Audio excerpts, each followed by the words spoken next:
So just a quick recap from last time, we were talking about this problem of naming.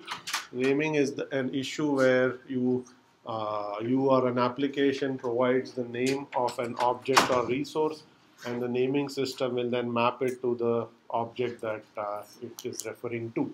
And specifically, if our interest was, if you have very large distributed system where there are lots of entities, then how do you design a naming system? And the main takeaway from last class was, as the systems get larger, the naming system itself becomes distributed, and typically you organize the names in some hierarchical fashion, and we looked at DNS as an example of that. Okay, we did not get to LDAP, so I'm going to finish that, and then we'll switch gears and talk about a new topic later today. Okay. So this is just a slide that was left over from last time. I was talking about DNS, if you remember, and I showed you examples of actual DNS records from local machines at UMass and whatnot. This is a similar example that is actually directly taken from the textbook, where it shows you different kinds of records. So I talked about NS records says name server. Those are the DNS server for the domain.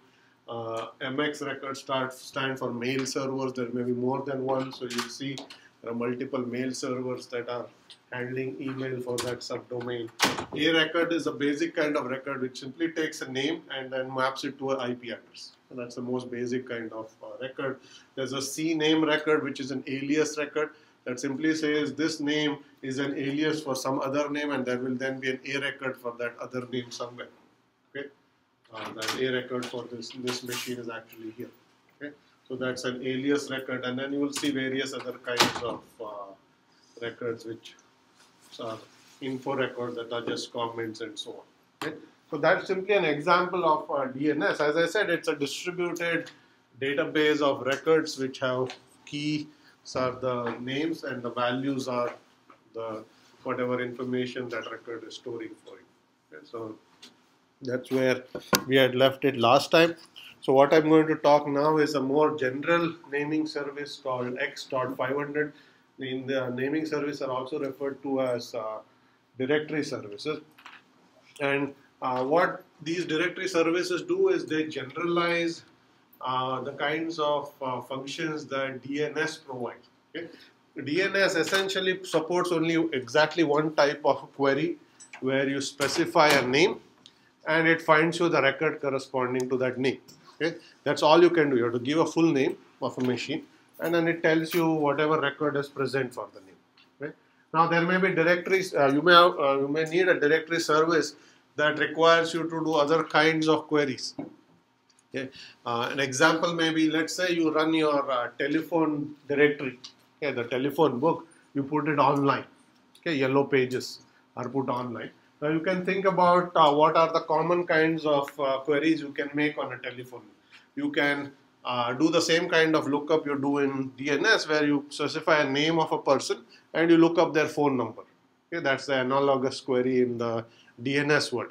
But if you think about yellow pages, there are many other kinds of queries you can perform. You can say, show me all the listings for a plumber. Okay? In this case, you do not know the name of the person. Okay, you simply know some attribute, and you are basically looking for all matches that are going to show up that have that attribute. Okay? So you have other kinds of queries where you can look up entities based on attributes instead of their full name, and you want to find all sorts of matches. DNS doesn't support that kind of queries, but X.500 does. So X.500 is a more general directory service.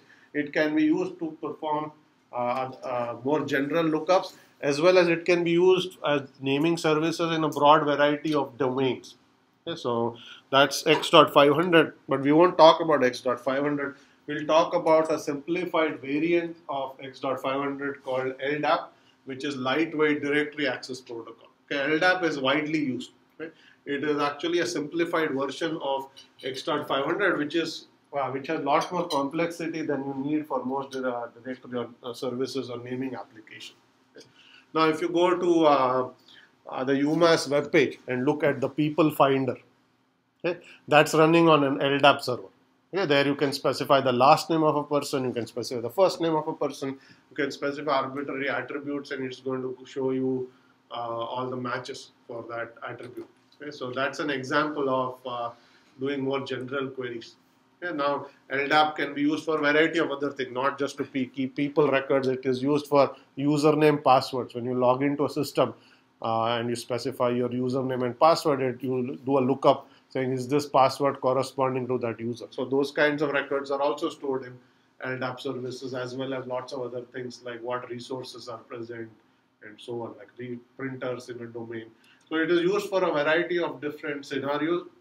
So practically every commercial operating system today supports a directory service, which is some form of LDAP. Okay, so here are some examples, but let's take the question. Yes. So what's the difference between the query to the database and LDAP? It seems to me it's similar, and you look for the attribute. So it's look for the attribute in the database, right? So you're asking what's the difference between a database and LDAP? Okay. So LDAP is a service that can be built on top of a database. Okay, LDAPs will specify some schemas for you. It will specify how records are stored. It may specify encryption. You may not want to store passwords without encrypting them and so on. So there is a layer that you, a database is a very general thing. It can be used for anything. Okay, so you can think of LDAP as a directory service that is built on top of any kind of a database, but it will specify schemas. As we'll see, the schema is defined and what kind of queries can be performed are defined and so on. Okay? Of course, if you give yourself a database, you can build a directory service on top, but then you will have to define all sorts of things that LDAP will do for you. Okay? So here is an example of several directory services that are out there. Windows world, you basically have something called Active Directory, which is its directory service. That's where username, passwords, resources in the system, all of those are stored. So that's also an implementation of LDAP. In the Unix world, you have something called Open LDAP. If you have Linux and you need an LDAP service, you will often use Open LDAP. Mac OS X also uses a variant of Open LDAP for its directory service. So most of the operating systems, commercial operating systems, will use some form of directory services to keep track of all sorts of resources, just starting from user account and many other things as well. Okay. I'm going to show you some examples here. So here is the schema that LDAP may define to store people records or machine records. Okay. So in this case, you basically have a schema where you have to define a country, which is a C, a location, an organization, which is an OU, a common name, and then you can specify attributes. So you can basically use LDAP also to keep track of local machines, not just DNS, but LDAP can be used to say, here's a mail server, here's a print server, this is its IP address, here's the web server, and so on. So that's just one example. Okay, so you're using LDAP similar to using DNS, except that here you can make more general queries that you would not be able to do in case of DNS. DNS, you can only do one kind of query, which is really specify a machine name, get an IP address. Here you can ask arbitrary queries like show me all FTP servers in the department. You can say show me all machines that have a certain prefix. Okay? You can do all sorts of wildcard queries that you will not be able to do in a more specific case of DNS. Okay, so the way LDAP works is it keeps its namespace in a hierarchical fashion, very similar to DNS. So you will see that the country level node is at the top, and then there's an organization, and that's an O record, and there's an organizational unit, which is really a department. There's an OU record, there's a CN record, which is the name of a server. There are host names at the end. Okay? So this is the namespace that LDAP will define, and you can have people as well. So these are the machine. This may be the machine subtree. Okay? There may be a people subtree here, which is all the people in that department with their names and office root numbers and phone numbers and all of that kind of stuff, and email addresses. Same kind of stuff you'll see in People Finder. People Finder is an LDAP directory where I guess that part of the subtree is not shown, but it's only keeping track of the people side of the subtree, not the other one. Yeah, so you can have many different LDAP servers. Some may be managing machine records, some may be managing people records, some may be managing other resources that you have in the organization and so on. Okay. So this is something to keep in mind. You probably encounter LDAP whenever you log into any Unix machine. Okay, so if you just type your username password, it's actually trying to authenticate you against some sort of an LDAP service. It may be Active Directory in Windows, it may be Open LDAP in Unix and Macs and so on. Any questions here? Okay, so I'm going to switch gears a little bit. Okay, so that's the end of the discussion on naming. Keep in mind that that was an entire chapter from the book. It's a shorter chapter. So you essentially only spent a lecture on the whole chapter. So you have to make sure you keep up with the readings because we are covering material at a fair clip. Okay, so we are done with the naming chapter, and then we are going to move on to the next chapter of the book, which I'm going to introduce in a moment. Yes, your question there. Is there any disadvantage of using LDAP? Because if it's so good, then why do we prefer it in DNS? Okay, that's a good question. The question is there any disadvantage to using LDAP? Why do we use it? Why do we use DNS? So I would say they are each good for their own thing. Okay, DNS is a specific directory service that's designed only for doing machine IP names to IP address translation. There's a lot of services that just do that, and it does it well. Okay? And for that purpose, it serves its purpose. Now, if you have any other kinds of needs, it won't serve it, and in that case, you should use LDAP. Okay? So, if you think about the web, there will be lots of browsers that are going to lots of web servers. All of those require a DNS lookup, and it does its job very efficiently. It's out there, it's been deployed for decades, and that's good enough for what it's trying to do. There's no need to overcomplicate DNS for use cases that are not very common. Within an organization, you have to do other kinds of things. Like DNS is not designed to track people, but within an organization, you have to track people, user accounts, their email addresses, their phone numbers, their passwords, their machine names. So for that, DNS doesn't work. That's not what it was designed for. So you have something like this. So you have different directory services that are designed for different needs. That's all I was trying to point out there. So not that one is better than the other. They are each designed for what they do. Any other questions here? Okay, so we are now going to, as I said, switch gears and talk about a different topic. This is going to take a good third of our class. Okay, this is sort of the core of what you will see in distributed systems, and I'm going to label this entire topic as canonical problems in distributed systems. So we'll look at a set of problems that are going to arise over and over again whenever you try to design any sort of distributed system. We are going to study each of this problem in the abstract, but you will see example scenarios where when you try to build any distributed system or distributed application, you encounter them over and over again. And this is not even the entire listing. This is just the first few problems we are going to talk about. Okay? And these problems, so we will basically use this as a foundation to build any distributed system. So we'll start with things like clock synchronization, okay, that I'm going to cover today. Then we'll do leader election. Then we're going to do distributed mutual exclusion or distributed locking. We'll talk about distributed transactions. We'll talk about consensus and agreement, and that's the context of looking at things like faxes. Okay, so these are all very common problems that you will have to look at. So we are going to just lump them into this category of canonical problem. Okay, we won't look at very specifically how specific systems look at them, but we'll look at them in a little more abstract or a more general way. So today we are going to talk about time ordering and clock synchronization. That will be the first of these topics. In each class we are going to actually look at one of these topics. So it will take several lectures to finish this. Okay? So that's going to be our core of what I would consider is distributed systems concepts.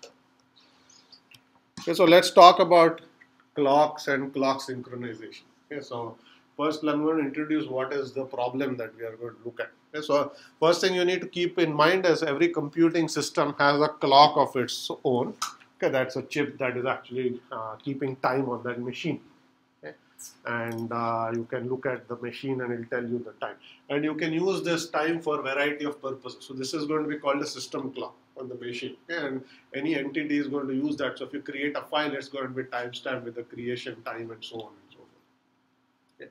Now, if you have a centralized system, you basically use the clock on that machine to basically timestamp events, timestamp files, do whatever you need to do to reason about time, and that is not going to be a problem because even though that clock may not actually correspond to real time, you're just using that as your authority to figure out what's the time on that machine.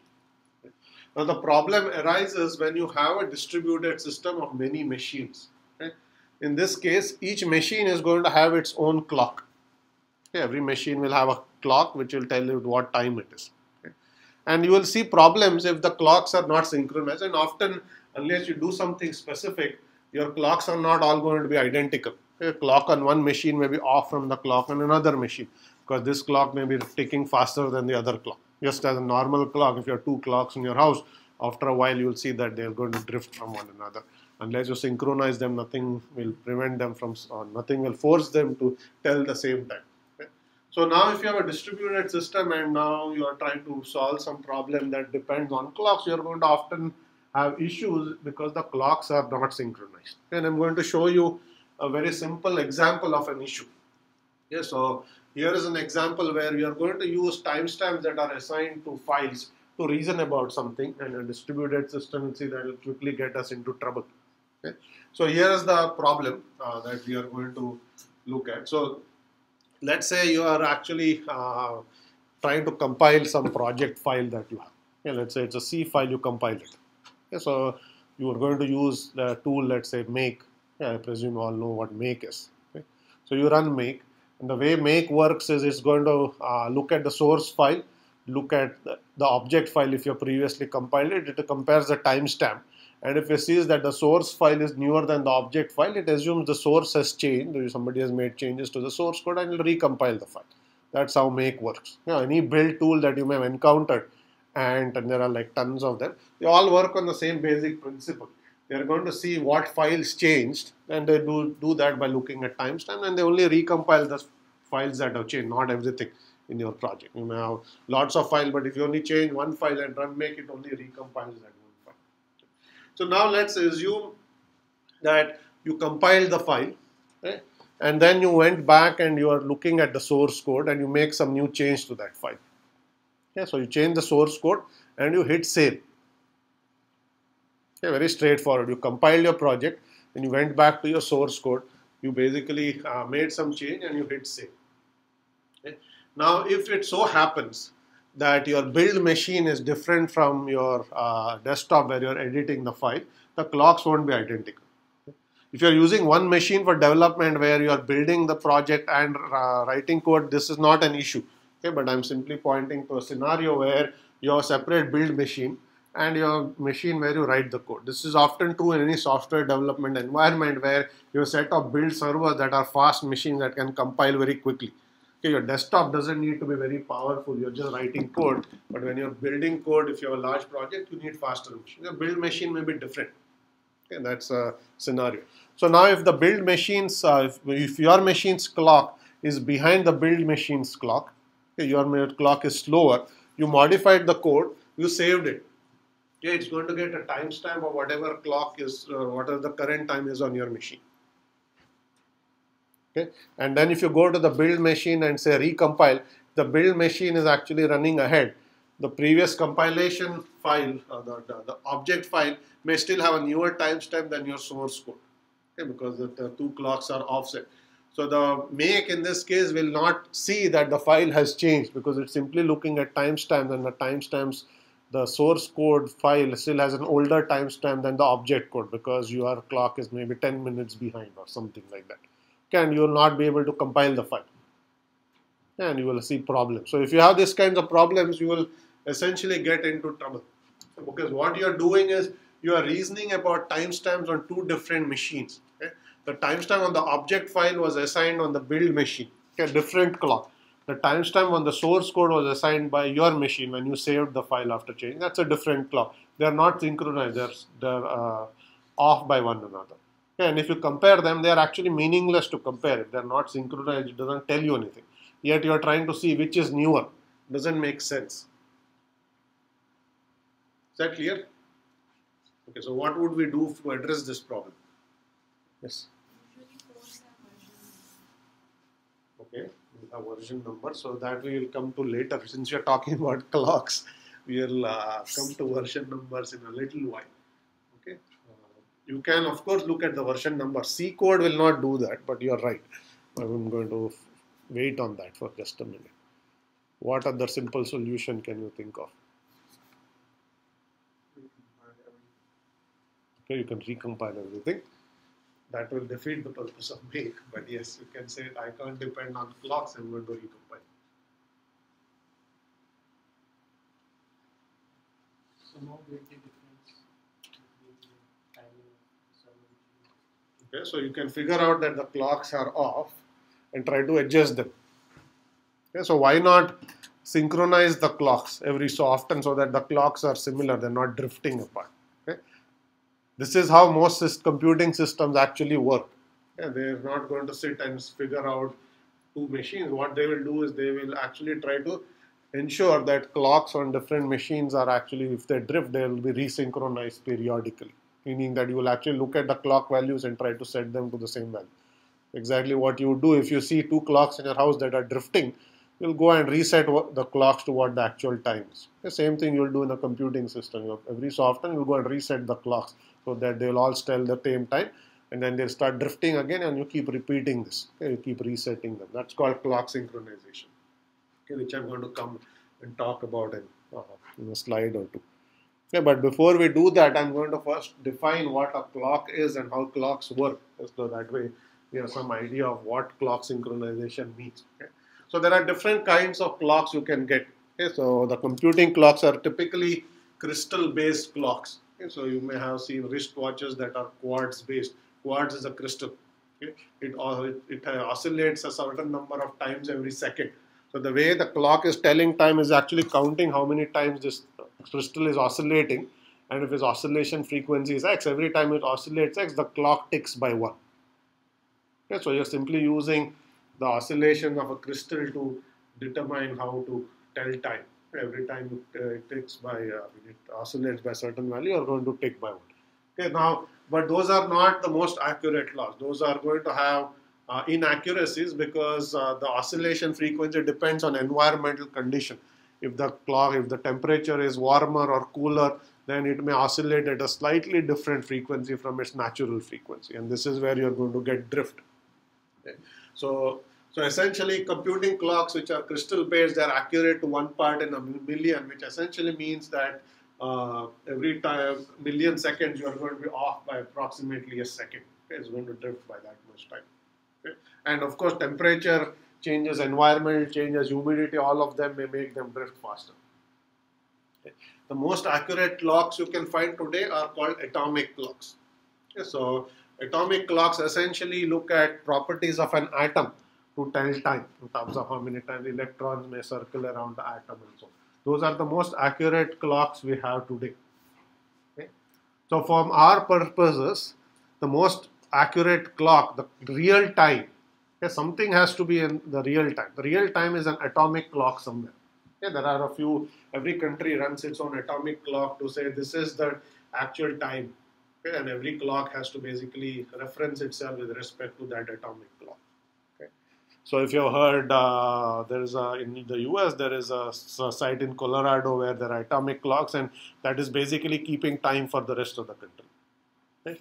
Similarly, there are many such sites. You have something in, if you've heard of Greenwich Mean Time, which is now called UTC, there is an atomic clock in UK which is telling time for the UK, and that's in Greenwich, UK, and so on. Okay, so from our purposes, okay, because if every clock is inaccurate, you don't know which clock is the real time. You need something to be a reference. We'll say the atomic clock is a reference. That is basically what every other clock needs to synchronize to, because that's the most accurate clock we have in the world. All other clocks are less accurate, so let's have the less accurate clock synchronize with the most accurate one. Okay, that's basically how we are going to tell time. Okay. Now just contrast that to the old way of telling time. So how did, before atomic clocks and crystal clocks were invented, how did people tell time?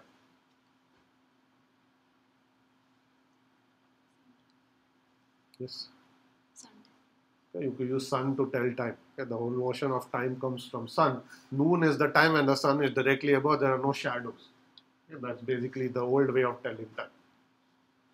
So, so you use astronomical metrics. Used to use astronomical metrics to tell time. Okay, now, as it turns out, atomic clocks are even more accurate. So this depends on how quickly the Earth is rotating. 24 hours is basically what our clock is based on. We assume that the Earth revolves around its axis in a 24-hour cycle. Okay. But as it turns out, atomic clocks are even more accurate than how quickly the Earth is rotating. The error with Earth is actually slowing down very slowly. So the days are getting longer, but ever so slowly. And atomic clocks are even more accurate than that. So it's just why we use atomic clock rather than property of the sun to tell time. Otherwise, you could have just used that to say that's our most accurate clock. Okay, so today's clocks are more accurate than anything that we have used in the past. So that is our notion of global clock, not a global clock, sorry, a reference clock.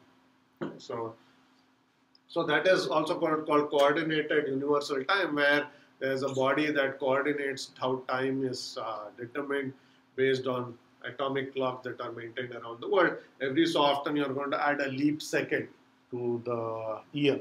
I don't know if you've heard of a leap second, you must have heard of a leap year. Okay, leap second essentially says because the Earth is slowing down, every so often you have to actually artificially add a second to make the year 1 second longer, so that noon is still where it is. Otherwise, noon is going to drift. What we call noon based on atomic clock will drift based on what is actually noon. And soon you will see that there is no shadow at 11:59 instead of noon or some such thing. So you have to make these adjustments periodically. Okay. Now, how do you actually coordinate with an atomic clock? Typically, all these atomic clocks are going to broadcast their time over some sort of wireless frequency. If you listen onto this frequency, it will basically listen on to whatever is the actual time, and then you will synchronize with that time. Yeah, newscasts often have that beep that comes, that those are all coming from the atomic clocks. Okay, so if you have 9 o'clock news, you'll sometimes hear this beep, beep, beep, and then the news starts. That's essentially listening onto an atomic clock. Okay. So that's the background we need before we go off and talk about synchronization. We need some reference clock, and we'll assume always we synchronize with an atomic clock. Any questions here? Okay. So now we will talk about clock synchronization, where we will assume that there is always a master machine. Yeah, the master machine is the reference machine that is going to provide the reference time for whatever other machines are trying to synchronize with it. We'll typically assume that the master is itself synchronized with some atomic clock somehow. How that is done, we will not worry about. You can simply buy a receiver that is listening onto an atomic clock, and your clock on the machine is simply being synchronized all the time with that receiver. You can simply buy these devices that you can just connect over USB to your machine, and somehow your machine is going to be synchronized. So we'll assume the master is synchronized with the atomic clock, and all other machines are trying to synchronize with the master. Is that problem clear? What we are trying to do? Okay, so now we are going to look at a couple of concepts, and then we'll look at our first clock synchronization problem. Okay, so we'll try to define how clocks behave on different machines. Okay, so we will assume. Okay, so this figure here is showing two axes. The x-axis is real time, okay, how time is ticking. The y-axis is how the clock is ticking. Okay. So ideally, if your clock was perfect, every time real time advances by 1 second, your clock has to advance by 1 second. Okay, then your clock is in perfect sync with real time. Okay, this is a perfectly synchronized clock. Okay, so a perfectly synchronized clock is essentially going to have a slope of 1. Okay, basically, it says every time time is going to advance by second, clock is advancing by second. So we are both advancing at the same time. That's y equal to x. That's the slope that we want. Okay, so that's perfect time. But in reality, your clocks are going to be faster or slower. Okay? So here is an example. This dotted line here is an example of a slower clock, where every time time is advancing by a second, your clock advances by slightly less than a second. So over time, it is going to slow down with respect to real time. Okay? So any clock that's actually slower is going to basically have a slope that is strictly less than 1. Okay? and then what is shown on the top is actually a faster clock, where every time real time advances by 1 second, the clock is ticking by a slightly more than a second. So it's going to gain time. Okay, it's going to run faster than real time. Okay. So any real clock will actually be slower or faster than a perfect clock. Okay, we'll assume the only thing that's perfect is an atomic clock as far as we are concerned. Is that clear? What I just said? This is not clear, then nothing in clock synchronization will start making sense. Okay, so we'll call this drift, okay, meaning that the clock is actually drifting away from real time. Okay, you can have a drift that is faster or slower than real time. So all clocks are going to drift. Okay, so essentially we will assume that depending on the type of a clock, it will have a certain drift rate rho. Drift rate rho says how inaccurate is the clock. Okay, so for a given clock, there's a drift rate. Maybe you have a wristwatch that loses 5 minutes every month. That's the drift rate of your wristwatch. Other clocks may have other drift rate. Every clock is going to have a drift rate, which is essentially how much off is it with respect to a perfect clock. That's your drift rate rho. Okay. So essentially, we will now bound our drift or the amount of time your clock drifts based on the drift rate, which essentially says dc by dt. Essentially says how much is the clock ticking with respect to real time is going to be bound by 1 plus rho, 1 minus rho. So in real time, if you have a drift rate rho, that says that your clock is within these two bounds. Okay, if you say it's off by 5 minutes every month, that means it's off by plus minus 5 minutes. That's what this is saying. So the drift rate is capturing the plus minus, the inaccuracy in the clock. Okay. So what this says is, now if you have two clocks, okay, they are going to essentially drift by, let's say both of them are drift rate rho, they are going to at most drift by 2 rho every delta time units. Okay, in delta time, or I shouldn't say that, it's going to drift by 2 rho times delta t every delta t time. That's the amount by which they are deviating from one another. Each clock is drifting by rho. If you have two clocks, you want to see what is the relative speed by which they are drifting away from one another. That is bounded by this. Okay, because the worst case is one clock is slower than real time, the other clock is faster than real time. So the maximum drift you will see between those two clocks, the maximum deviation is 2 rho times delta t every delta t seconds. Okay, is that clear? Okay, so not very complicated. So what that essentially says is the clocks are drifting by at most these many seconds every delta t seconds. Okay, and now if you want to keep your clocks accurate to within delta seconds of one another, okay, that means the deviation between the two clocks should never exceed more than delta. You say that I don't want the two clocks to be off by more than 2 seconds at any point in time. You want to guarantee that property, you have to resynchronize every delta over 2 rho second, meaning that every delta or 2 rho seconds you have to have the two clocks reset themselves, so they again are their times are the same. Then they'll start drifting, then every again delta or 2 rho second you'll resynchronize them, and so on and so forth. Okay, is that clear? A very simple idea. It just says clocks are drifting away from one another, and you want to limit the drift to a certain value. How frequently should you resynchronize them? Okay, if you want to limit the drift to delta, which means they shouldn't be off by more than delta from one another, and if they're going to have a max drift of rho, they'll be off by 2 rho delta t of one another, then you resynchronize them delta over 2 rho seconds. Okay, that's the frequency which we should keep resetting the clocks. Okay. All right. So all clock synchronization algorithms are going to be based on this very simple concept. They are going to have some drift rate. Based on the drift rate, you basically say you'd say how much inaccuracy are you willing to tolerate. Okay? The inaccuracy is delta.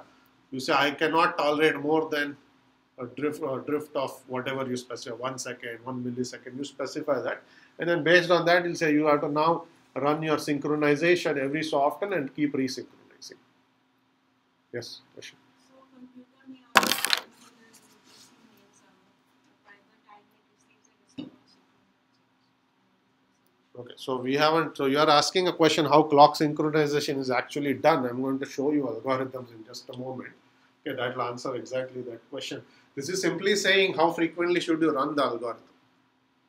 It's not saying what the algorithm is, how do you synchronize. So that we are going to come to. Is the assumption rho a constant? Sorry, what's the question? Rho is a constant, not a, it may itself be a function of time. Okay, is rho a constant? Is it a function of time? You can pick the worst case rho. Let's say you take all sorts of, let's say you take quartz watches, as quartz being a crystal. You subject different kinds of quartz crystals to all sorts of environmental conditions and say, here's the worst case I have observed for this kind of clock. Okay? So all clocks will be less than that. So you can pick rho as your worst case for this type of clock, right? So you, yes, otherwise if you pick something for a specific clock, if the temperature changes or goes from winter to summer, the rho itself may change. Okay?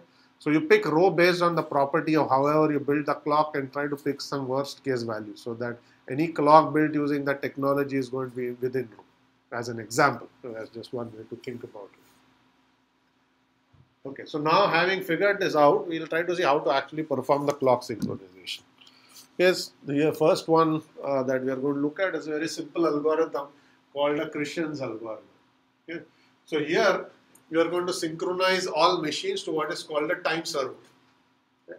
Time server is our master server. It's simply a machine that is itself synchronized with some atomic clock somewhere. And then what our job is, to every delta over 2 rho, we want to then go and run the resynchronization algorithm. Okay? And how do you run it? You basically, machine is going to request the time from the time server every delta or 2 rho seconds. Every so often, your machine is going to ask the time server, what's the time? Okay? The time server will tell you its time and you are supposed to resynchronize with that time. Okay? But of course, there are some subtleties when this happens. So here is a picture of what's going to happen. So this is, let's say, time is now going downwards. Okay? So here is your time server, this line. This line is your server machine. Okay? So at this point, you start the clock synchronization algorithm. You send a request to the time server saying, what's the time? That's going to be a network message that's going to propagate to the time server. Okay? It's going to take some time. Okay? Messages are not going to go instantaneously. Okay? They will take some propagation delay. So at some later point in time, that message is reached the time server. Time server will then process the message and the message says what is the time. So at this point, the time server, the software on the time server actually asks the hardware clock saying what's the time. It picks up time t. Okay? And then it takes time t and it sends off a packet saying my current time is t, and that packet is going to reach here at this point in time. Okay? So now if you blindly take the time that has arrived from the time server and set it to the current clock, you will see that your clock is already off by at least the propagation delay. Okay, because the time that was actually sent was t. By the time that packet came here, some time has elapsed. Okay, so you cannot actually simply take the time that the time server tells you and say, I reset my time to that. That's not going to work. Okay? At the very least, you will need to estimate the propagation delay and correct for that. If you could actually look at this duration t reply and you set your time to t plus t reply, you will actually be fine. But then the question is, how do you estimate? There's nobody telling you what the propagation delay is. You will have to estimate it as part of the clock synchronization algorithm. Okay? And all clock synchronization algorithms are going to vary just based on how they estimate it. The basic idea is the same. You always send a request to the time server and you do that every delta or 2 rho seconds. The time server sends you back the time. Okay? But then how do you actually estimate the time to set on the clock? By estimating the propagation delay is where all clock synchronization algorithms may vary. They will have different ways to estimate this delay. Cristian's algorithm does something very straightforward. Okay? It makes an assumption that the delay on the forward path and the delay on the reverse path are the same. Okay? It's assuming that you are going to have the same propagation delay to send a message from machine A to B as B to A. Okay? In that case, what you are going to do is you know what time you sent off the request. You know what time the reply came back. These two things are known. You also know t. So what you will simply do is you will take these two values and you will divide it by half. And you will say that t reply is essentially t request plus t reply over 2 as an estimate. So then you will simply take t, you will take these two values, you will divide it by half, and then you will set the time to t plus that value. And as you can see just in this picture, they are not exactly identical. It may, the network may be faster to send your packet than it's to receive packets. All sorts of things may actually go wrong. So this is simply an estimate. It's not an accurate value. Yeah, so this is why no clock synchronization algorithm is going to be perfect. They are all going to make estimates of the delay. They can never be perfect. There's no way to be perfect. Yeah, so they will all have an inherent inaccuracy built in. Okay? Even though the time server itself may actually know the time, because asking the time and setting your time is an inaccurate process, you will always be off. Okay? The better that estimate is, the better your clock synchronization algorithm.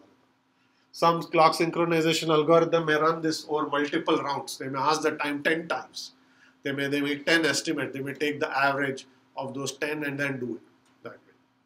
Okay? So there are many ways to run this. Okay? So Cristian's algorithm is simply doing it once, but as is mentioned here, you can improve accuracies by using a sequence of measurements. Is that clear? This is the simplest clock synchronization algorithm. Okay, there's a master time server. You send a request asking for time, you get back a reply. You will use the time from which you send to the time from which you receive the reply. This is known because you know when you send the packet, you timestamp that event. You know when the packet came back, you timestamp that event. You assume that the delays are identical in either direction. You basically then halve the time. And then you use that as an estimate of T reply. Okay, is that clear? Okay, so that's one algorithm.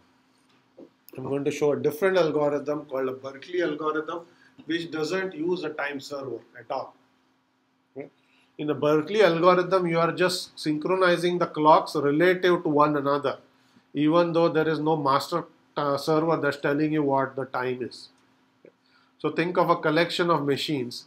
Since you're trying to reason on events across these machines, what you really want is for the machines to be synchronized with respect to one another.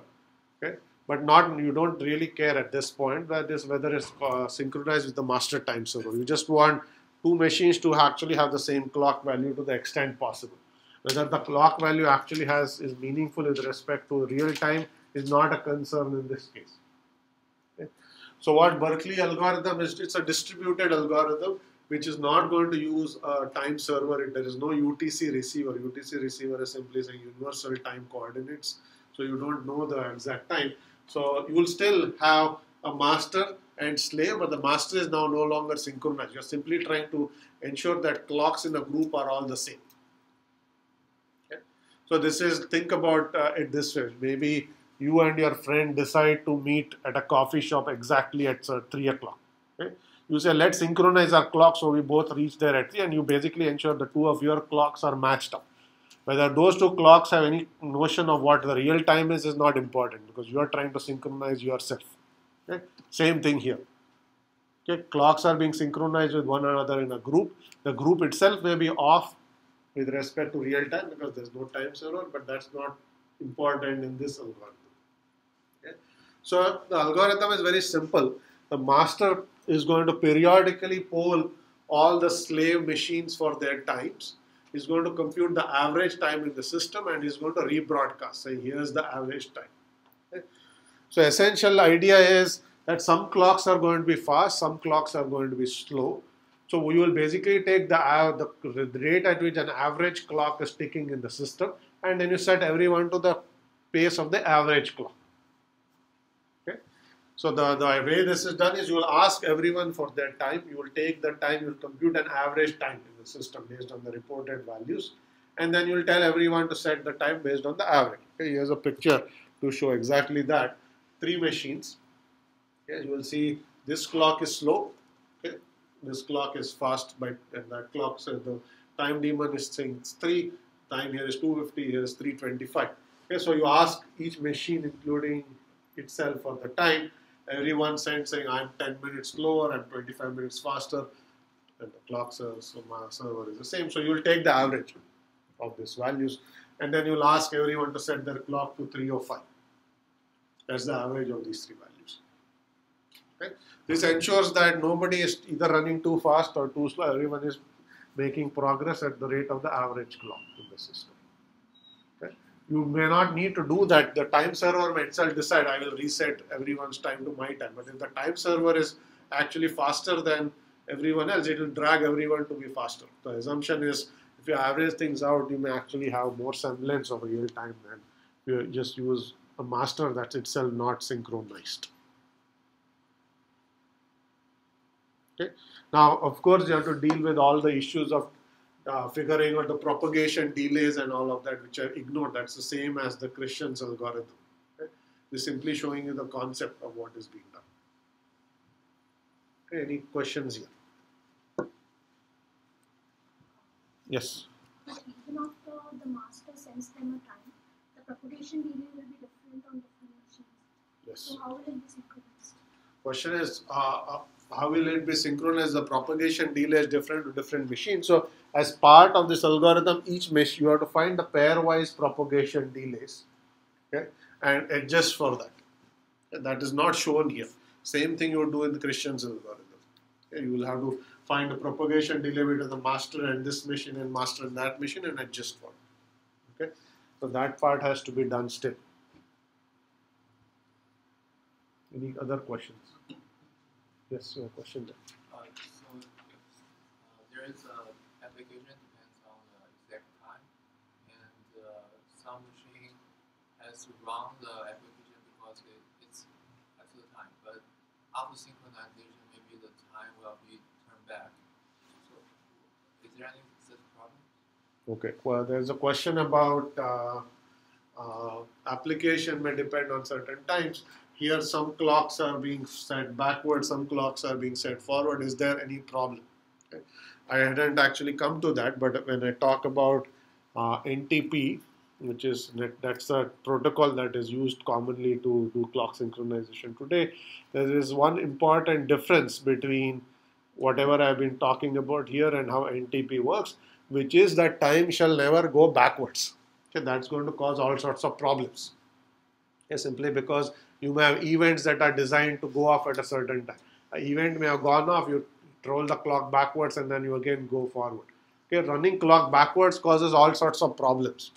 Okay, so what you can only do is if your clock is faster, you can slow down the clock. Meaning you don't make it every 10 ticks, you may only tick 9 and you slow it down and have real time catch up with you rather than setting your clock backward. There is never a problem in setting a clock forward. So going from 250 to 305 is less of a problem than going from 325 back to 305, because there may be now events that are already been timestamped that are in the future. You may have created a file which has a timestamp 320, which is now your time is 305. That's not even, the time hasn't even come by. And so you don't want that problem. So in real clock synchronization algorithm, you will not try to set any clock backward, but you'll come to that. That is an important property. Okay? At the moment, we don't care. We are just simply saying you synchronize. Okay, if you're faster, you're pulled back. If you're slower, you're pulled forward. Okay, that's all you do. Okay, so that's basically the main idea. There are many other algorithms. So these are centralized approaches. There is a time server or a time daemon that's doing this.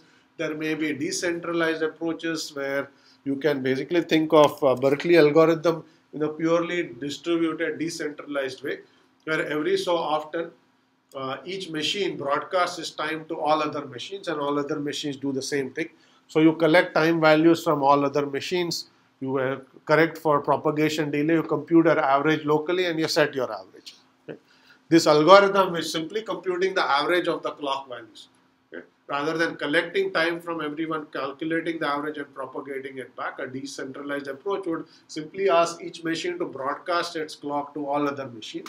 Once you get clock values from all machines, you adjust for propagation delays and whatnot, find the average value, take the clocks and compute the average and set your clock. That would be a simple decentralized approach. No time server needed in that case. Okay. So that's essentially this approach. Okay. You will have resync intervals. Okay. As I was mentioning, the approach that is used today for most clock synchronization algorithms is called NTP. Okay. It's called Network Time Protocol. Okay. You can also use a Unix command called rdate to set the time, which is what it can do by just asking the time server. but most machines are going to essentially use NTP. Okay?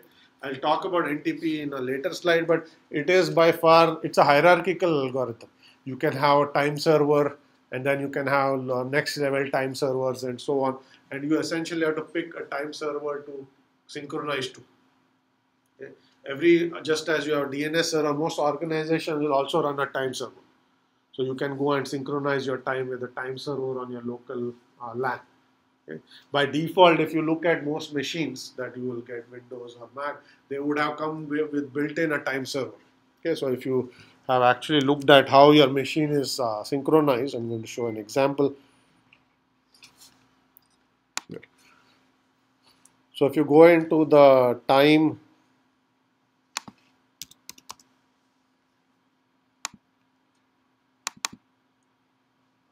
so essentially you will say, see this, so it's a thing checks and set date and time automatically, and it's giving you a time server which is time.apple.com. That is an NTP server that Apple runs for all of your machine. You can of course go and change it, or you can pick another time server because they run three. They run one in Asia, one in Europe, and one here. You can go and just enter whatever you need. So if you put ntp.umass.edu here, you will now start synchronizing with the UMass NTP server. By default, it's synchronizing with a machine that they are running on behalf of all of their customers. Okay? So most of these machines will ship with some standard time server built in. You can go and change it. Okay? That also tells you that by default your machines are actually synchronizing themselves. This is why the clock doesn't seem to be as bad. If you stop this, if you uncheck this, you'll see that slowly your machine will start drifting because the clock synchronization will stop. Okay? So most of these will actually have this built into it. Okay. I'll come back to what NTP does in a later slide, but for now you should just keep in mind that the accuracy of NTP is 1 to 50 milliseconds. That essentially says that if you run NTP, okay, what it means is your clock may be off by as much as 50 milliseconds with respect to real time. Okay. In general, that is pretty accurate, but if you have applications that need synchronization precision more than, that is more fine grained than 50 milliseconds, even NTP is not going to give you that. Okay, so if there are two events, or put another way, if you have two events that are maybe 20 milliseconds apart on two machines, you can't really tell what happened because the error is greater than the difference between those two events. If you have two events that are off by a second on two machines, you can reason about them because if the inaccuracy is only 50 milliseconds, the one event has happened later than the other event based on the timestamp. But if the events are fairly close and closer than 50 milliseconds, you can't do anything. Okay. This is a fundamental limitation of all clock synchronization algorithms. They will have some accuracy they can provide. If you have any two events that have happened within a space of one another that's smaller than that accuracy, you cannot say anything about that because that is requiring a precision that is greater than what your synchronization algorithm will provide. Okay. So that's a limitation of a distributed system. Okay. This is also referred to a problem of not having a global clock. Okay. In a distributed system, a global clock is the same as a clock that you can use that is accurate and everyone can use that clock. There is no such concept. You are using a set of local clocks that are being synchronized with one another to emulate one single clock in the whole system. Okay? But such a clock cannot be implemented perfectly ever. If you had a global clock, you could implement lots of problems in distributed systems will be much more simplified. Okay? Typically, the way you are going to use time is you will have local clocks that are synchronized using time synchronization. There is going to be an inaccuracy as part of that process. Okay? So what that also means is there are only certain things you can do in terms of reasoning about time and time events and so on. Okay, is that clear? Okay. So you still have a little time. So I'm going to talk about another technique which will lead us to synchronization. This is the problem of global positioning system or GPS. Okay. I presume you know what GPS is. Probably use GPS on phones or GPS receiver to get directions and so on. Okay. And as we will see, as part of running this GPS algorithm, you also have to have an inbuilt clock synchronization algorithm. So GPS actually has inbuilt clock synchronization, and you'll see why that is the case and how it works. Okay. So first, let's ask this question of what does GPS do? Okay, the GPS system was put in place for an arbitrary object to figure out its coordinates. Okay, so you basically, if you have an object and it says where am I, okay, with respect to, so if you need to find your coordinate, GPS allows you to figure that out. This is how you can go do direction and so on, because you know where you are. If you know where you need to go, you can figure out where to go next. Okay. So the problem of GPS is, given an arbitrary receiver which has an unknown coordinates x, y, z, it tries to figure out its coordinate. Okay, the way it is going to do is, you have basically what are called well-known beacons that know their locations, and you have to figure out your location with respect to those coordinates. Okay, so the beacons in case of GPS are satellites. Okay, there are satellites in the sky that are parked at known locations in the sky, known x, y, z coordinates in the sky. Satellites know their location because you went and parked them somewhere. Okay, so they are going to broadcast their location. I am a satellite, this is my location. They keep broadcasting this. Okay? And a typical GPS receiver can listen on to that broadcast, and it is supposed to figure out its coordinates x, y, z that are unknown with respect to that of a satellite. And the question is, how do you go about doing that? And then we'll see what this has got to do with clock synchronization. Okay? Right now we are simply trying to do object locationing, trying to figure out the location of an object, but we'll see this has something to do with synchronization as well. Okay? So we'll start with a very simple example. Okay, let's say this pink dot is a satellite. Its coordinates are x1, y1, z1. Okay, known coordinates. x1, y1, z1 is known. Okay. Here's the receiver, which is a GPS receiver with the unknown coordinates x, y, z. The coordinates are not known. Okay. Now this satellite is sending beacons saying, I am a satellite and my location is x, y, z. Okay. And these broadcasts are going at speed of light. Obviously, you're going to send a wireless signal. It's going to propagate at the speed of light, and it's going to hit anything that is trying to receive or tap into this broadcast. Okay, so for sake of argument, let us assume that you receive these beacons at some later point in time after it's transmitted, and in particular, you receive them after time, or you receive them after time t. Okay? And for sake of argument, also assume that the distance between the satellite and this object is d. Okay. So now let's try to think. If you know these two facts, what can you tell about the position of an object? So if you are at a distance d from a known object, known coordinates, where would you be from that with respect to that object? Okay, so you have to be in a circle. Actually, you have to be in a sphere, but in 2 dimensions, let's say it's a circle. Okay, because these are the set of points. Okay, radius of the circle is d. These are all points that are equidistant as a distance d from the center. Okay? So if you could figure out I'm at a distance d from a satellite somehow, okay?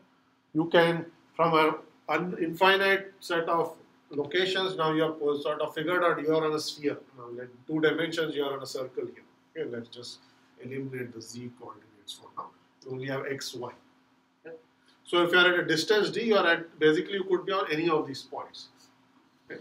The problem has not gotten better because these are still an infinite set of points. Okay? So now let's assume that there was a second satellite, okay, whose coordinates are also known. Okay? And now you do the same thing and you figure that you are at a distance d prime from that object, or the object is at a distance d prime from the satellite, then you are going to be on another circle which is going to be of a radius d prime with respect to this, so I'm going to draw a second circle here, and this distance is d prime. Okay. Now, if you have 2 of these satellites, you have basically reduced your set of possibilities to exactly 2 points.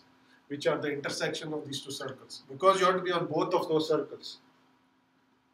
These are the only 2 points that are on both circles.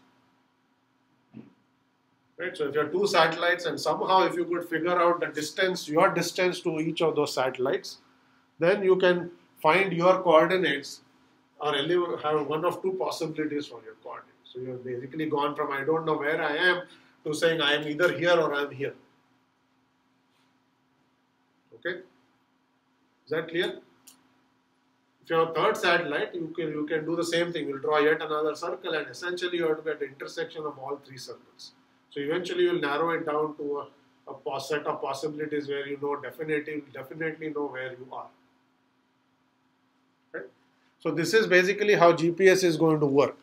Each GPS receiver, so there will be many satellites in the sky, right, that are visible to you. Each satellite is going to have a known coordinates. Somehow you are going to figure out your distance to each of the satellite. That will put you on a sphere, because in 3 dimensions you are on a sphere, not on a circle. Right? So you will say, with respect to this satellite, I could be anywhere on this sphere. With respect to that satellite, I could be anywhere on that sphere, and yet another sphere. And I need to somehow find the intersection of those spheres, which will give you a set of points. Okay? Intersection of 2 spheres is not 2 points, it's a circle. If you have 2 spheres that intersect, you will actually have a circle. So if you have 2 satellites, you will be on a circle. If you have a third satellite, you will actually be on a set of points and so on. Okay? So you do an intersection, and then you will say that some points will be high up in the sky. If you are actually driving on the road, you can eliminate those points. For example, you can say I'm on the ground, this other point is 100 meters in the sky, I don't think that is the right one. So you will basically use some heuristic and say this is my actual coordinate. This is how you are going to figure it out. Okay? I'm going to show you equations to do this, but this is the basic idea. And we still haven't figured out what this has to do with time synchronization. Okay, is that clear? All right, so now let us go and do a little more details. So here is now write us 2 equations to make this a little more formal. So here is our satellite. Coordinates x1, y1, z1. Okay. This is our GPS receiver. Unknown coordinates x, y, z. x1, y1, z1 is known, x, y, z is unknown. Okay. So our satellite is going to send broadcast. What is it going to say? It's essentially going to say, and we'll assume, furthermore, we are assuming that the satellite is synchronized with an atomic clock. And we'll see why that is important in just a moment. Okay? So it will keep sending beacons saying, I am a satellite, this is my coordinates, and it's currently time t. Okay, so it says this is the time. Okay? And this signal is going to propagate, and it's going to hit this GPS receiver, let's say. Okay? GPS receiver receives this signal at time t prime. Okay, which is its local clock. Okay? It has a clock. So it says I just gets a broadcast saying satellite coordinates x1, y1, z1, time t, you received it at time t prime. Okay. So now if you know these 2 facts, what can you do? You can try to first say what's the distance between these 2 satellites. That's the Euclidean distance between those 2 points. Okay. What's the Euclidean distance? Euclidean distance is square root of x1 minus x square, y1 minus y square plus z1 minus z square. That's the Euclidean distance between any 2 points. Okay, simple geometry. Yes? Right? X, y, z is still unknown. I'm just writing some equations here. Okay? Now, if you are also told that a signal started from this satellite at time t, it reached this other point at time t prime, okay, and that signal propagated at the speed of light, what could you say about that distance d?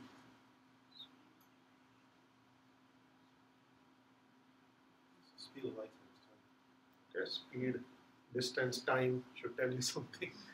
Right? So distance is also c times. Okay, that's the speed of light. Yes, speed is distance over time. These 2 are the same distances. Okay, just 2 ways to compute it. Okay, so you're simply going to say c times t1 minus t is that except that we sort of forgot one thing, which is these two clocks are not synchronized with respect to one another. There is some error. Okay, an unknown error which is delta. That's a drift. That's also an unknown. We don't know. If they are perfectly synchronized, this would be the right thing. But they are not synchronized. There is some unknown drift between this time, this clock, and this clock. That is D. That's an unknown as well. Okay. So now we have how many unknowns in this equation? There are 4 unknowns. X is an unknown, Y is an unknown, Z is an unknown. This clock drift delta is also an unknown. Okay. So now this is basically one equation we wrote.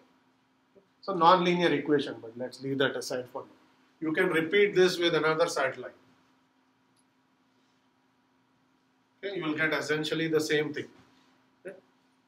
Delta is going to be the same because these two satellites are now synchronized with an atomic clock.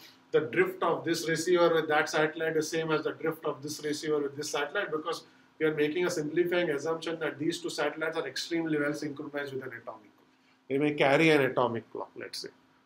Okay, so you can write another equation here, which is C times T2 minus T, okay, minus delta is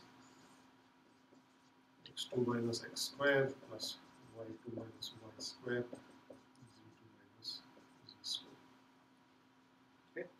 Same 4 unknowns, your second equation. So you keep repeating this.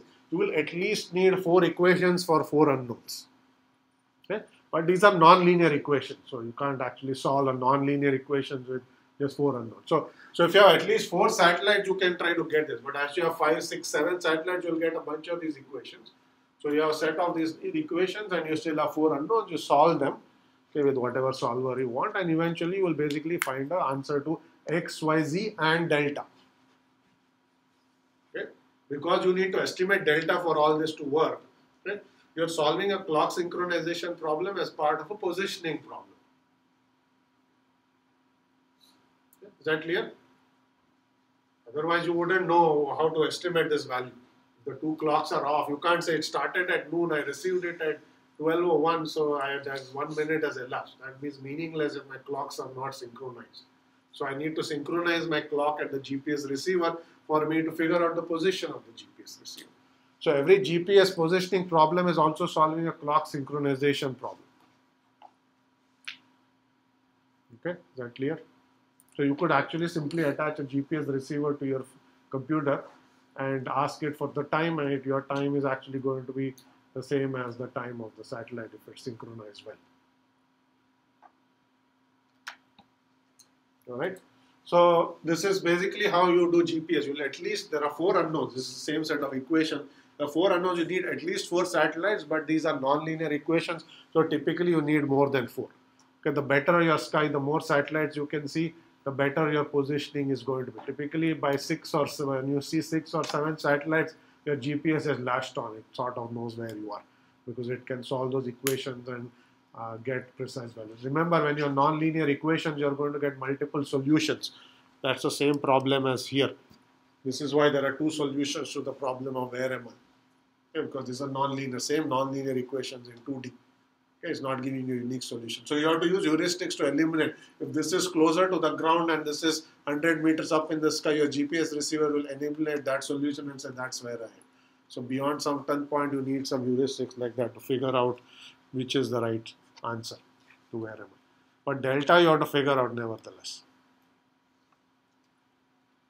Any questions on this? Okay, so we looked at several different clock synchronization algorithms. We looked at GPS, we looked at Berkeley algorithm, we looked at Cristian's algorithm. I showed you briefly what NTP does. Okay, it is essentially a version of Cristian's algorithm with better ways to estimate, and there is a hierarchy just to eliminate the load on the time server. There are master time servers and there are what are called stratas, which are hierarchical time servers. They synchronize with the master and then machine synchronize with them and so on. Okay? But same idea, there is not a whole lot different that's going on there. Okay? So all this is telling you now, if you synchronize your clocks, okay, you will be within the error of whatever the clock synchronization does for you. This is also why even in GPS, the error comes from the error in clock synchronization. GPS can pinpoint you to within a 10 to 20 meter radius. That is because it doesn't know exactly how to synchronize the clock. Otherwise, you would get one coordinate, not a set of coordinates. Okay, so the better the clock synchronization, the better the positioning as well. Same issue. So what they should tell you is for many applications, if you learn a clock synchronization, all the clocks are actually synchronized with respect to one another, plus minus the inaccuracy of the synchronization algorithm. You can use those clocks to reason about time. You can take the timestamp of one machine, timestamp of an event on another machine, compare them. You can run your make. Okay, that example I showed you. Okay, the clocks will be synchronized unless you actually hit save on your source code within 50 milliseconds of whenever the previous make ran. You should be good. Okay, if you say made changes to your file after you compiled, and if it was 2 minutes later, you should not have the problem that we started off with anymore. So you will not have the build server running much faster than other machines, and then you can't tell what time it is and whether the source code file is newer than the object file. All these problems should go away. Okay? But you will never get full precision. Whenever there are two events, okay, you are essentially going to have this problem of figuring out if they are very close to one another, what order they happened, you cannot tell, okay, because there is an inaccuracy in the synchronization. Okay.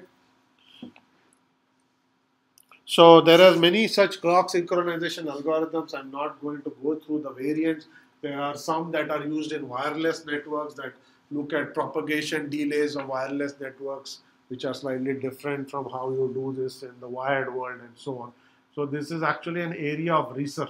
If you go and read or look for papers on synchronization, you will see hundreds and hundreds of papers that are all looking at various facets or trying to solve the problem in a slightly more efficient way for a very specific scenario and so on and so forth.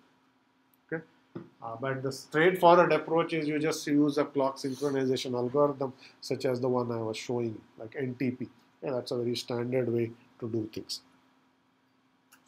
Okay, so very quickly, here is NTP as a example. Okay, same thing as Cristian's algorithm. You ask for time, time comes back. You have to find those estimates. Okay. And you use 8 pairs of measurements in NTP, not just one. Okay, so you can get a better estimate. Okay, that's the first thing. So you try to make these estimates more careful. The second more important problem, as I said, is if your clock turns out to be faster than the time server, you don't set your clock backwards. You do not repeat time. You cannot have time events that have already happened that are in the future. Okay, so in NTP, clock cannot go backwards. What that means is if you are actually faster than real time, you have to artificially slow down the clock on your machine. Okay? What that says is if the crystal oscillates n times, that would normally mean 1 second. Every so often, you will basically skip the second and slow things down and have real time catch up with you. Rather than moving the thing backwards, you artificially slow it down. You don't tick at the same rate. Even though the clock is ticking, you hold it back from ticking forward. Okay? This will slow things down until time catches up. That is one thing NTP does, which is actually good. Otherwise, you will see all sorts of problems that you wouldn't encounter. Okay, so that's essentially the variant of, and as I said, it's hierarchical, which means there are a set of these servers that you can set up in a tree. Each server synchronizes with its parent. Yeah, and you can synchronize with any machine in that, any time server machine in that hierarchy. Okay, similar to DNS, where you had a distributed set of naming servers, a distributed set of time servers as well. Okay, so I'm going to quickly introduce in the next 2 minutes this notion of logical clocks. Okay, and then we'll actually talk about what to do with logical clocks next time. Okay.